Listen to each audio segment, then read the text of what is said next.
Greetings, me again. Um, I did a little show yesterday about books and was going on about redeeming the dark forces. One of my favourite subjects. Anyway, I'd started to do it because somebody had got in touch saying, how have you been learning all this stuff over the times? I'm not they're quite new to all this. So I was saying, oh, I've been quite lucky. I have a book angel and the right books come to me when I need them. But I know not everybody wants to read. Not everybody can bother to sit down and read a book or whatever, or even listen to a book being read to them. But I can't deny for me, it's books, but everyone has their different ways of learning. But it's not just learning from other people's experiences or learning from other people's writings, fiction writings. We have wonderful books that give us brilliant ways of understanding how to escape the matrix, let's say. But the most important thing is experience as well. It's not just reading and learning from other people, it's our own experiences, what experiences you're having in your life, how you handle them, and what you do with them. And I'm sure many of you do know this anyway, but I just wanted to put it out there because it's me saying, go and read books. You've got to live life, enjoy your life, make the most of it. But at the same time, try not to fall into the traps of what the matrix keeps us in, the rat race and things. Try and see through all that, which can be quite difficult at times. But again, I would come back to, for myself, prayer has been a very important part of helping me with my ongoing path and meditations. I used to meditate an awful lot. Maybe sometimes I didn't meditate properly. Maybe sometimes I was just doing visuals and wish fulfillment visions, but at the same time finding that space for myself to pray with earnestness and real consideration of what it is I'm asking or saying when I speak to the divine. Obviously, most of us, when we pray, it's a petition for something to help us, petition to get us out of a situation, a petition to find us more money, petition to rectify a situation and such like.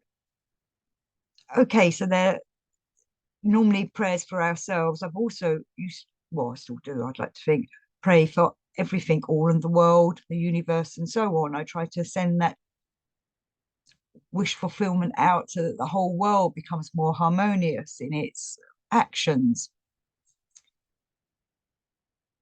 But it's finding that space within ourselves. Sometimes we just have to be silent, calm, listen to that stillness. And okay, our mind tries to come in and interact and distract us, or maybe our body will start fidgeting or start aching in a certain place. And I know this is something many of us have studied over the years of our own meditations and thought processes of how to disconnect from them kind of distractions that are coming towards us. And once we can do that, it helps us go forward into that stillness and that space of connecting with the higher sources, your higher self, even your higher guardian angel, whatever it is that's out there listening to us. Because we're reaching up. We're reaching up to the divine. But the divine does reach down towards us when we're going up. We can be inspired. We can feel that inspiration coming into us. There's many other words for it. Possibly the grace of the divine. How lucky we'll be to have that grace put upon us, that the divine source is aware of us. But it's also when you're in the outside world going about your usual business and your day-to-day business, which is where I think the Gurdjieff work definitely came in for me, of being aware of myself. It's not an easy thing. we forget ourselves all the time. And being aware of myself and why, how I'm reacting or how I'm hopefully acting, my responses, because things happen so quickly, don't they? When things, when we're put before a certain situation, let's say. But through the meditations, whether they've been guided ones, because I started off many years ago going to guided meditations and was shown how to meditate for myself without a guide. I was shown how to do visual meditations. You take yourself on a little journey through a, I don't know, a nice little woodland or something, see who you meet, what you receive. Visualizations that can be empowering. You don't in these kind of paths want to go down a dark visualization, but sometimes we do come up against strange things. I've been on meditations before myself when I'm trying to do higher works on myself, and I can feel that there's a kind of a darkness out there that's trying to come in because they want to distract you from doing this kind of work. And I suppose in the olden days, I used to just try and sing bright light out to that kind of thing, or to my mind, or to whatever it is I'm feeling that's perhaps a bit down and dark. I hope you understand what I mean, because it's different for lots of people. And I still work in that kind of way. I sometimes find it difficult to explain what it is I'm trying to say, because again, it's experience. Sometimes you can't put these things into words. We've they say, I remember once taking a mushroom trip that went a bit bad and dark, but obviously in that kind of thing, that's a drug induced one. But when we're trying to do it ourselves through a meditation and the dark forces come in, giving you all them thoughts that try to distract you from it all, that's when we have to say no or stop, enough. And I suppose that's where I was coming in with the redemption kind of ideas of things, of these dark forces that don't want us to go forwards. We have to forgive them for trying to distract us and at the same time thank them for showing us our weaknesses. Because being shown them weaknesses, we can look at them and ponder on them rather than sit there thinking, oh no, I'm not worthy of doing this. You are worthy, we're all worthy, but it does take effort and it does take, well, as Gurdjieff would say, a real need, a real wish. You want to do this so much more than anything else. You want to develop yourselves, and the rewards afterwards at the end of this life and on to the next is so much worth it. But I was really making this little video to say, I'm not just into books, but to say there are other ways you can find guides to help you onto that. Lots of people do videos and things, but lots of people do write books. There's artwork to be inspired by, lots of wonderful theological styled artwork to look upon. I had someone the other day asking me, how do I use the tarot deck? I myself, I don't use it for divination or foretelling the future. I find that the tarot cards are wonderful images to meditate on if they're properly done out tarot deck cards, that someone who has designed them has gone through the, not necessarily a mystery school, but has studied the occult or the esoteric and the meanings of symbols and how to put them into a picture so that they express to you the messages you need to receive. I have over here, this is a picture by Nicholas Cope. I've done a few interviews with him. He's done this wonderful picture. You can't really see it well because my camera's so rubbish, but it's a beautiful scene of sunflowers, but with a cross in it and a light coming through the cross, but it's all these sunflowers as well. Sunflowers are wonderful things to meditate on. They bring happiness. They help with despair. But, them kind of artworks, I like to look upon and ponder on and take myself into, let's say. So these are just other ways of helping you along your path. I have the unicorn here. I love looking at symbolism and what they call mythical creatures.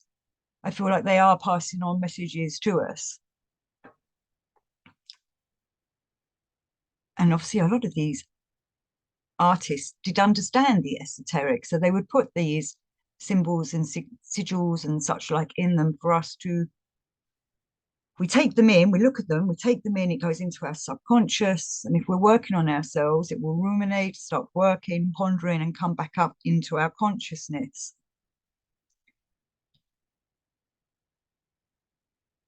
But we have to do that kind of thing. I suppose that's what I'm trying to explain here is, you can't just be told.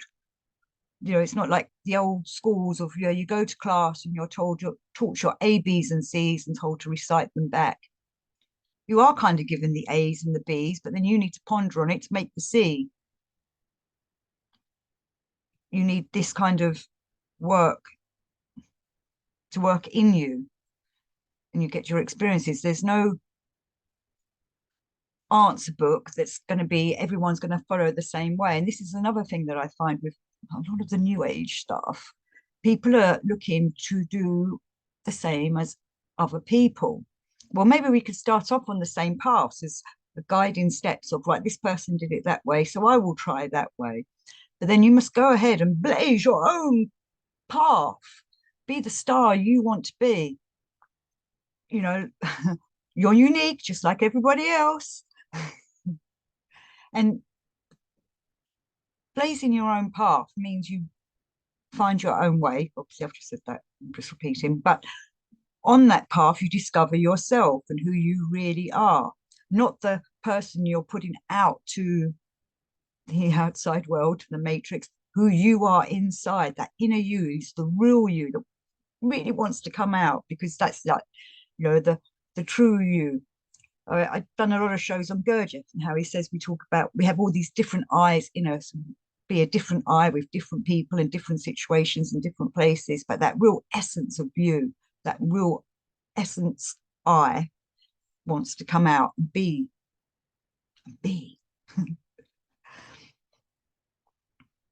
What was that saying? I think it's Plato said to be, Nietzsche said to do, and Frank said dooby dooby doo. We need to work on our doings and our beings so that we can be the real person that we want to be. And for some people, it'd be reading a book. Some people, it'd be looking at art. Some people, it'd be, well, I'd like to think you could all do a bit of a mixture of it all. There's nothing wrong with mixing and matching things, because from that, you will get what you need. I find most books, I would say, yeah, nearly every book, every book I've ever read, there'll be something in it that I needed to know. Every picture that draws me to it, every piece of artwork, there's something in it that gets something going in me, whether it's in my mind, my heart, or my body, that gets me pondering on to the next thing. And I've said before, I used to want answers like this, and I used to think there'd be a great big ta-da. But I do see now it's a very subtle way, the esoteric path, and answers kind of come. And then you look back in time and say, yes, I've changed. I'm not the same person as I was before. I know some people like to keep like either spirit diaries or dream diaries and such like, and then they can look back and see how they've progressed over time, and also how much they might have been a bit of a prophet and seeing things before they happened.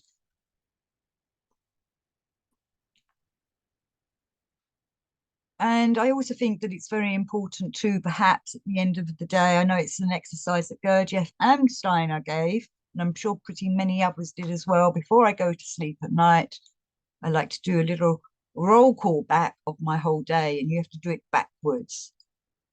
So from that moment that you've lying down to go to sleep, you, like a film roll, go back over your whole day to the moment you first woke up, but not being attached. You don't get attached to what it is you're looking at. You're just letting it unroll, unravel.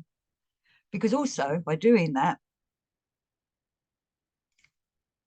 you're helping your conscious to let go of what happened to you in the day, and then your dreams will not be affected, particularly by the conscience and consciousness that you've been created through that day.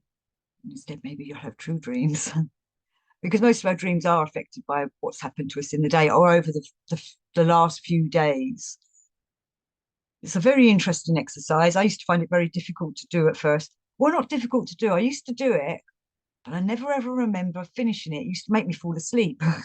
But you do have to do it just before you go to sleep. There's no point doing it, a few hours before you go to bed, because then you're going to do another 2 hours of stuff, whatever you do. I don't know what you guys get up to when you're not watching this. Um, but it's an interesting exercise. Try it out and see how it goes for you. From another esoteric point of view, it also helps you with your end life of when you have that rollback of your whole life. When we die, apparently this happens, but by doing it daily, you're helping the how you handle that rollback at the end of your life. But as I said, do not get attached to what it is you're seeing as it's rolling back. Don't suddenly say, oh, yes, that bit happened, and start thinking about it. You've just got to let it all roll backwards, like a backwards film, and unwinding. And that's an important thing to do as well. Always make sure you unwind at the end of the day. No point going to bed all tense and full of the crap of the day. We hold on to things before we go to bed, thinking that we've let it all go, and then suddenly our mind starts going. La, la, la, la, la. So just little exercises there, and just a few little thoughts, mainly because somebody got in touch who I do know very well. She's a good friend. Like, you're always going on about books. I love books. Till next time. Thank you for watching.